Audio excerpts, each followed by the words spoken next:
Ano pare? Oo, pare. Dito sa aking bahay, ako ang nasusunod sa aming mag-asawa. Talaga? Ako under. Gusto mo subukan? Sige, subukan mo nga. Kung talagang under mo ang asawa. Hingi tayo tubig. Sige, sige. Darling! Pahinga nga kami ng tubig dyan. Pakibilisan ha. Hindi mo bilis pa yun sa alas 4. Oh, ang bilis Ayan, kasi under mo talaga ang asawa. Sabi ba? Sabi ko sa iyo. Ano? Gusto mo isa pang utos? Sige, sige. Baso. No. Darling, pahinga muna ng baso dyan. Pakibilisan ulit ha. Nainip ako eh.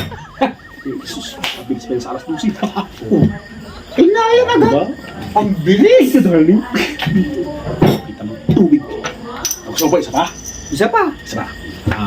Kulang tayo sa makakain. Makain. Darling, baka mayroon dyang chicheria. Baka pwede naman pakilagyan yung table namin ng kumpare ko. Ha, bilisan lang.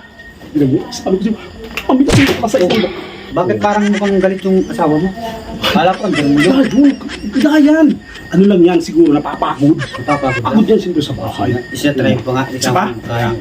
Teka. Soft drinks.